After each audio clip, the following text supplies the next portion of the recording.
93 hari jelang HUT RPK yang ke-55. RPK pada hari ini adalah kita mengikuti program obrolan sehat dan berisi. Program ini terselenggara atas kerjasama RPK 96.3 FM dengan Persatuan Wartawan Nasrani. Topik kita pagi ini adalah transparansi dan jujur dalam mengungkap kasus penegak hukum. Sudah hadir dua narasumber kita yang siap berpartisipasi adalah Bang Said Damanik, beliau adalah praktisi hukum, kemudian dengan Opa Japi, penulis senior kita. Silakan, ada pertanyaan, kita jawab dulu Bang. Ya. Iya. Rekrutmen TNI Polri, masyarakat kebanyakan punya prasangka dan kecurigaan kalau mau masuk menjadi anggota kedua institusi tersebut harus punya duit sejumlah tertentu. Nepotisme ini yang menjadi masalah. Kemudian dari bawah Pak Said dan Opa Japi, pewarta senior. Oh, udah tadi ya. Ya, silakan dijawab. Ya, saya dulu ya. Iya, Bang. Mengenai rekrutmen Polri itu dulu memang sangat jelas dan kentara sekali dulu ya. Tapi belakangan ini ada selalu spanduk-spanduk mengatakan bahwa non KKN gitu ya, masuk TNI Polri kan gitu. Mudah-mudahan itu betul dalam praktek gitu. Jadi itu yang diterapkan. Tapi bukan hanya itu masalah awal, para SDM dari TNI Polri ini kurang baik, bukan, terutama Polri gitu. Jadi kembali kepada orangnya gitu ya. Karena Polri banyak sekali berurusan dengan masyarakat luas gitu ya. Jadi Kamtibmas, kalau TNI kan bela negara. Jadi mestinya awalnya memang betul jangan nepotisme KKN untuk masuk dari Polri. Yang kedua juga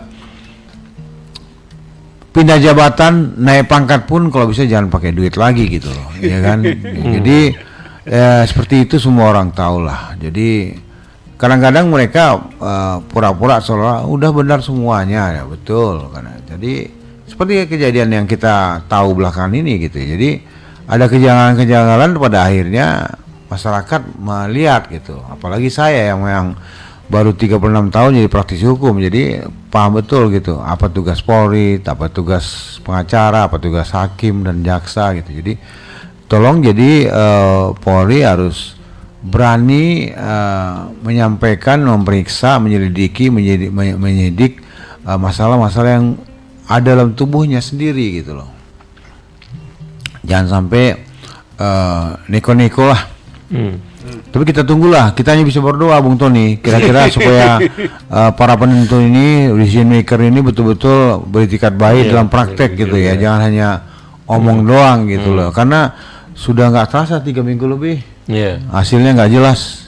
Betul. Saya kira terima kasih. Baik, Nyambung. ya sebelum Pak Opa Japi, silakan partisipasi bersama kami di 0218.043 kali atau 0815.1844. Silakan Opa Japi. Ya, terima kasih, salam dari Fox untuk kami. Nah, tentang rekrutmen, jangankan TNI Polri, ya 40 tahun yang lalu ketika saya mau masuk PNS di Surabaya terbentur dengan itu. Kemudian ketika saya pindah ke Rio terbentur dengan itu.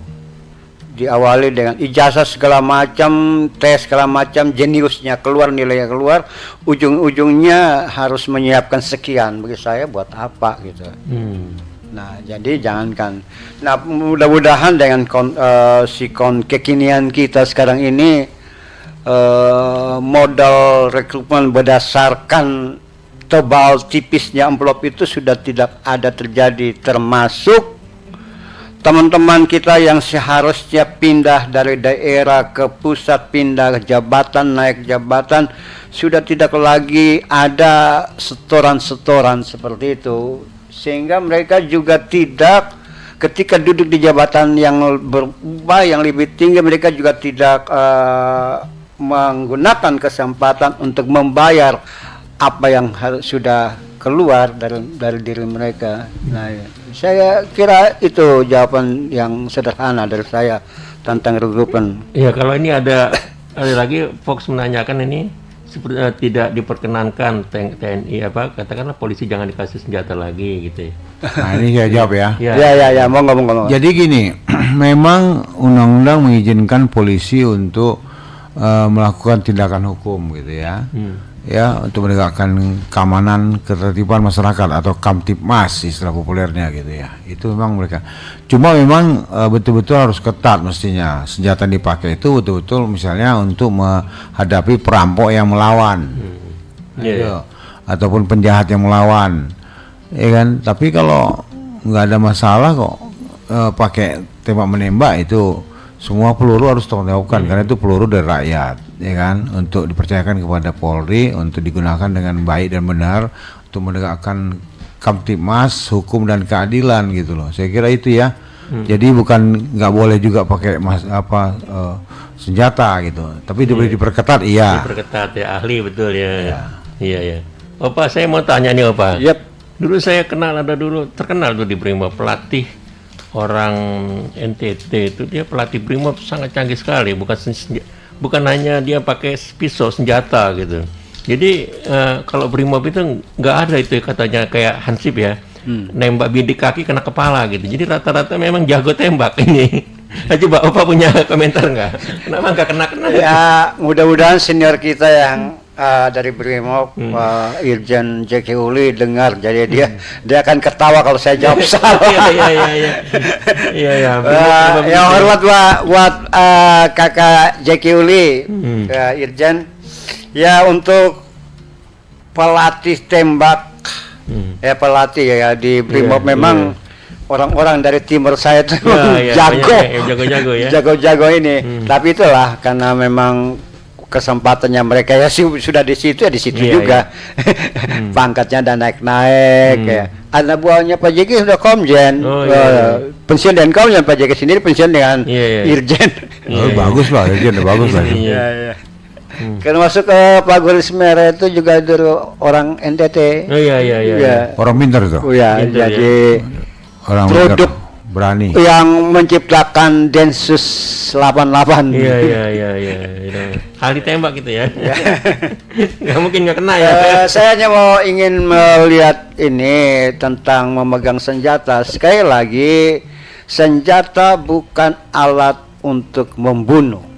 Ya, senjata bukan alat untuk membunuh. Jadi siapapun yang memegang senjata jangan gunakan itu untuk membunuh orang lain, dan digunakan pun dalam keadaan terdesak. Kalau kita perhatikan sejumlah polisi di luar negeri, mereka pegang pentungan. Kenapa pegang pentungan? Karena mereka dihormati oleh publik. Di Indonesia belum nyampe ke sana. Zaman saya kecil kita lihat polisi kita langsung geser kan, kita hormat. Sekarang orang lihat polisi sebodoh amat. Polisi lalu lintas mereka dapat tilang, setelah lewat sedikit mereka maki-maki polisi. Kurang ajar lah. Sudah ada polisi situ. Ya ada polisi. Wah, langsung maki-maki. Nah, ini jadi Pak Kapolri sekarang ini presisi dan promotor itu bukan saja untuk memperbaiki institusi Polri, tapi memperbaiki citra Polri di hadapan publik sehingga sampai ke seperti polisi luar negeri. Ya, mereka lihat aja menghormati, bahkan luar biasa, tanpa senjata pun mereka bergerak. Di Indonesia hanya satu kelompok yang tanpa senjata rakyat dengar, yaitu marinir. Pengalaman 98 marinir lewat tanpa senjata loh. Dan tapi toh rakyatnya. Tapi coba tentara yang lewat malah dilemparin batu. Hanya marinir. Kapan polisi Indonesia seperti itu? Bergerak tanpa senjata tapi publik menghormati. Iya, baik.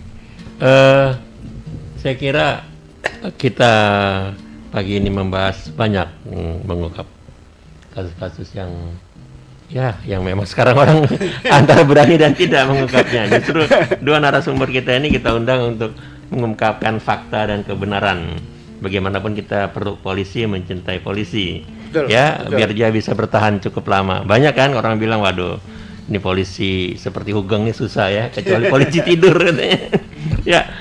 Hubungi kami di 02180444 0815 Baik, kita jeda sebentar. Kita dengarkan dulu yang satu ini. Silakan, Sarah Naomi.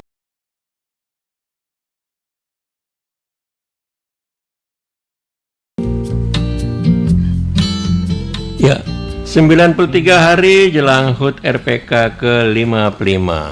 Obrolan sehat dan berisi pagi ini mengambil tema yang cukup menarik, transparansi dan jujur dalam mengungkap kasus penegak hukum. Sudah hadir bersama kita dua narasumber kita, Bang Said Damanik dan satu lagi dengan Opa Japi.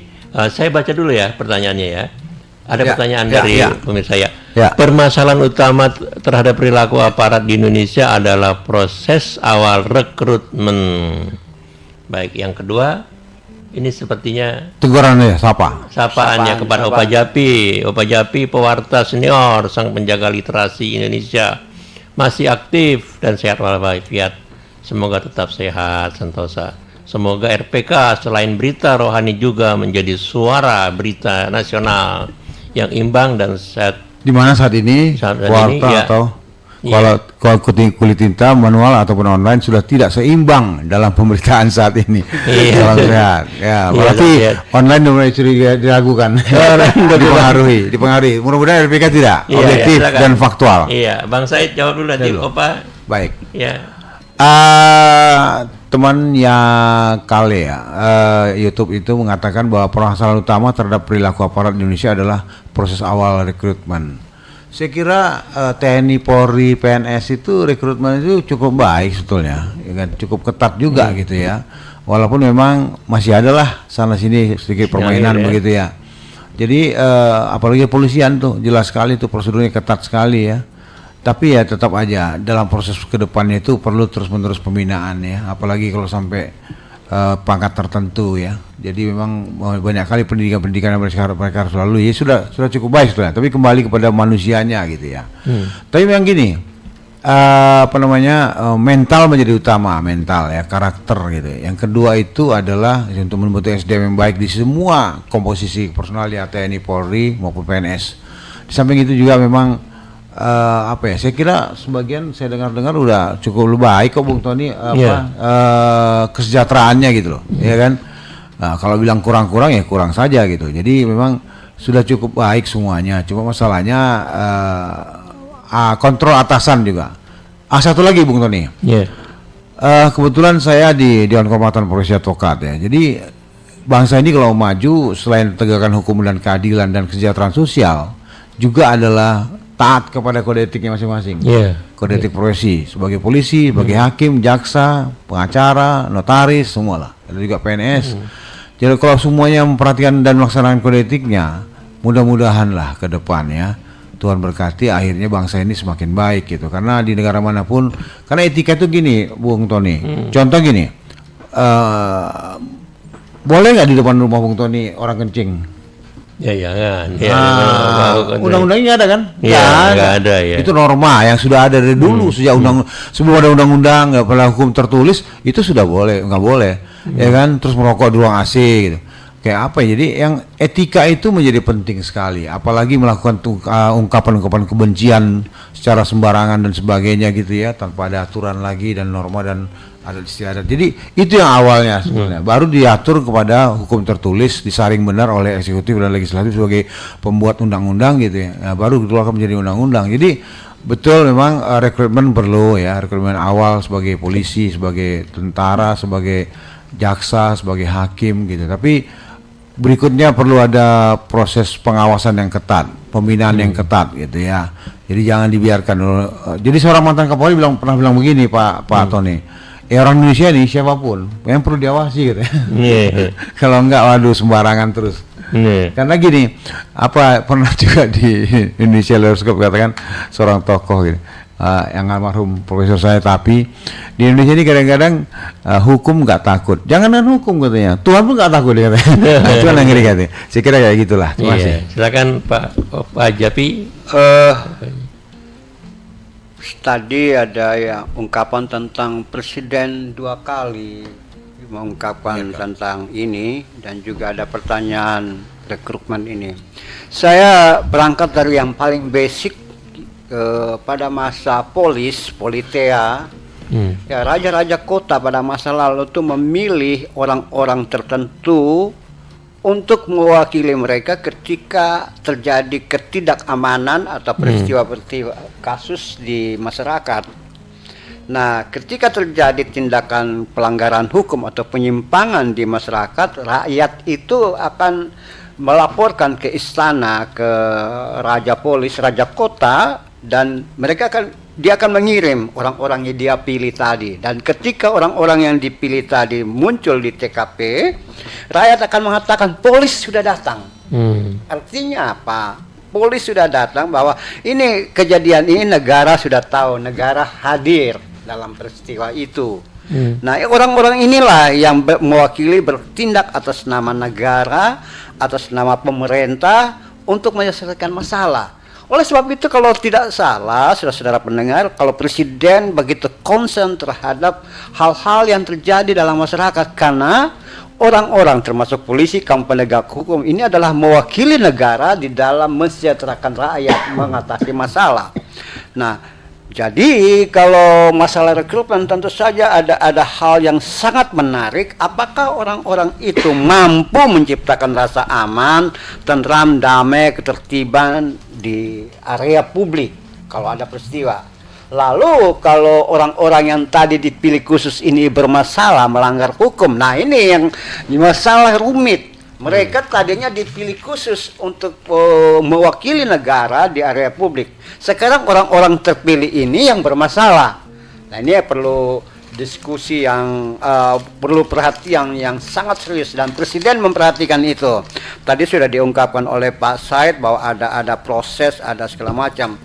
Ya, tidak salah menurut saya kalau rakyat menuntut lebih dari sekadar transparansi. Saya pakai istilah bukan transparansi, tapi saya pakai istilah akuarium dan etalase. Dan bagaimana teman-teman penegak hukum ini menerjemahkan kemauan publik ini, ya, apalagi publik akibat dari peristiwa yang kecil ini, saya bilang kecil, martabat Polri dipertaruhkan. Jika Polri tidak mengikuti keinginan publik yang tanda kutip etalase dan akuarium itu, maka dia akan publik akan generalisasi sama sih dengan polisi lalu lintas yang nakal-nakal itu sama sih dengan polisi lalu lintas yang kepala batu ini yang bagaimana teman-teman Polri menerjemahkan tuntutan masyarakat itu, ya. Kita semua bilang transparansi, tapi mereka menginginkan etalase dan akuarium. Itu saja dulu dari saya. Bang Said, tadi Bang Said mengatakan dengan kode etik ya.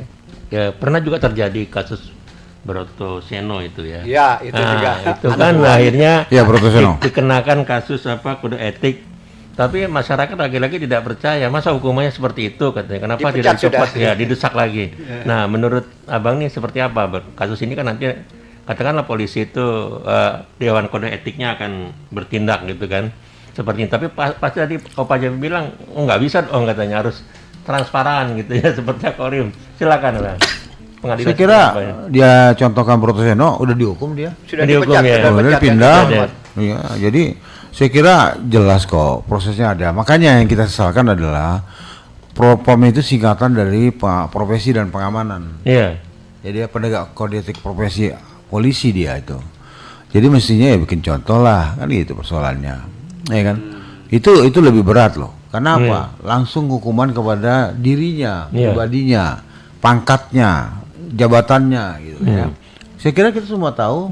Kita bersyukur puji Tuhan, alhamdulillah itu Kapolri cukup tegas, dia berhentikan berapa orang, malah ada bintang, ada kombes gitu. Jadi ada juga beliau sendiri menjadi sekarang Kadif Propam tidak aktif gitu. Jadi itu udah menjadi satu ukuran juga gitu ya. Cuma memang masyarakat meminta lebih gitu ya, karena ini satu tindakan pelanggaran pidana yang cukup berat dan cukup serius gitu. Mestinya lebih terbuka gitu. Nilai keterbukaannya itu mesti 100%, bukan hanya 10% apa 20% atau 30% gitu. Jadi betul-betul jelas seperti dikatakan rekan Opa tadi bahwa seperti akuarium lah, bisa kelihatan jelas itu ikan kemana aja, apa yang dilakukan, apa yang terjadi, masih hidup apa enggak gitu. Iya.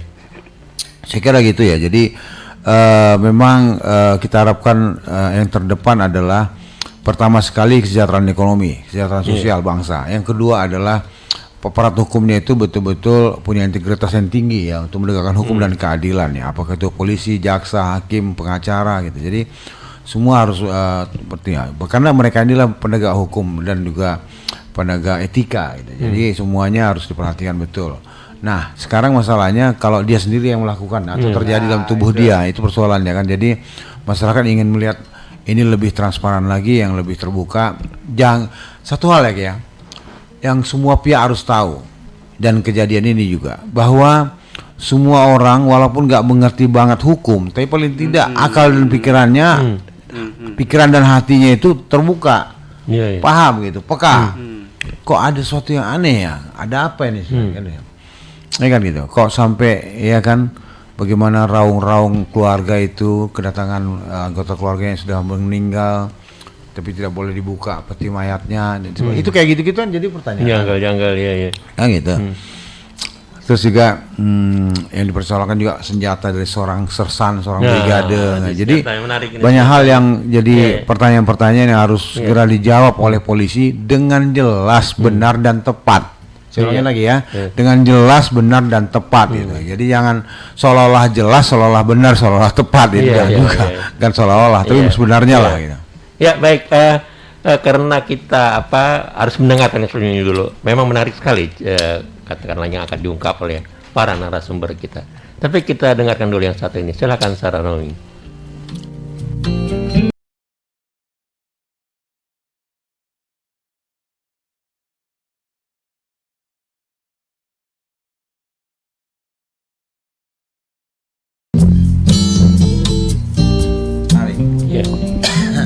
Sahabat RPK dimanapun berada, kita kembali ke program Obrolan Sehat dan Berisi pagi ini. 93 hari jelang HUT ke-53 RPK FM. Saudara pendengar sekalian, Obrolan Sehat dan Berisi pagi ini terselenggara atas kerjasama RPK 96.3 FM dengan Persatuan Wartawan Nasrani. Pagi ini kita mengambil topik yang sangat menarik.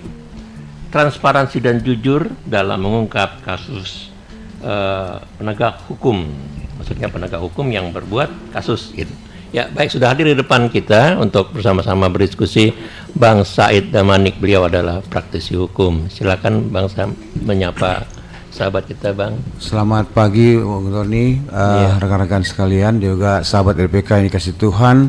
Semoga semua dalam keadaan sehat, sukacita, damai sejahtera dan semangat menghadapi setiap harinya juga pada hari ini dengan tema yang cukup menarik. Mari kita diskusikan apa sebetulnya yang terbaik. Agar jelas. Silakan. Iya, baik. Selanjutnya Opa Japi, beliau adalah jurnalis yang sudah sepuh. Ya, maksudnya sepuh itu senior, bukan sepuh tuanya. Semangatnya masih muda terus gitu. Amin. Iya, yang berani mengungkapkan dalam tulisan maksudnya. Selamat pagi Opa. Selamat pagi Mas Tommy. Iya, Mas Tommy. Ya, sahabat RPK dimanapun berada ya. Iya, saya ke Bang Said dulu ya. Iya, Bang Said ini masyarakat ini sekarang sudah mulai bertanda tanya gitu, resah. Seolah-olah ini kok ada sandiwara di TV gitu ya. Kadang bilang A, sekarang bilang B. Bukannya TV, di YouTube segala macam. Oh YouTube ya, ya seru Bang ya. Ya, ini yang berbuat ini ya terserah penegak hukum. Nah, Bang yang di Peradi ini kenapa bisa demikian? Silakan Bang. Ya, sesuai sisi pasal 1 ayat 3 UUD 45, negara kita negara hukum. Negara hukum Indonesia ini semua kita menganut asas yang sangat mendasar, equality before the law ya. Semua sama di mata hukum. Ya. Jadi kita harapkan semua masalah diproses sesuai dengan prosedur hukum yang berlaku. Kalau pidana, KUHAP pegangannya. Nah, gitu. Ya kan? Dan harus berani mengungkapkan secara objektif, faktual, sesuai bukti dan data apa masalahnya. Kalau memang mulai dari penyelidikan ya penyelidikan, ya kan? Setelah itu penyidikan. Setelah itu kalau sudah lengkap P21 sampaikan ke jaksa penuntut umum, itu disampaikan ke pengadilan. Segera aja gitu, jangan buang-buang waktu gitu loh ya. Cuma kalau udah banyak pengaruh-pengaruh kekuasaan, politis dan apalagi uang dan sebagainya, memang sering masalah hukum dalam praktek itu terkontaminasi akhirnya. Ya kan? Jadi banyak hal yang mempengaruhi kalau udah banyak yang mempengaruhi, apakah kita bisa harapkan keadilan sungguh-sungguh tegak? Iya, iya. Apakah kita bisa harapkan hukum bisa tegak? Tapi kalau betul-betul transparan, objektif, terbuka, dengan prinsip dasar asas hukum kita tadi yang baru saya katakan, jelas kok, mudah. Yang lagi aktual sekarang dibicarakan, sebetulnya masalahnya jelas kok. Iya. Sekarang masalahnya apakah semua pihak punya etikat baik di hati dan pikirannya, dan juga sungguh-sungguh bersemangat untuk menegakkan hukum dan keadilan, gitu ya. Jadi gini, Bung Tony, jangan juga kita nggak boleh orang yang nggak salah kita salah-salahkan, nggak boleh. Tapi orang yang benar juga jangan disalahkan, gitu ya. Jadi itu semua harus jelas, gitu. Jadi jangan sampai udah dia menderita dan sebagainya, ternyata belum jelas juga kesalahannya di mana. Ya, jadi saya kira itu yang saya buka dulu awalnya.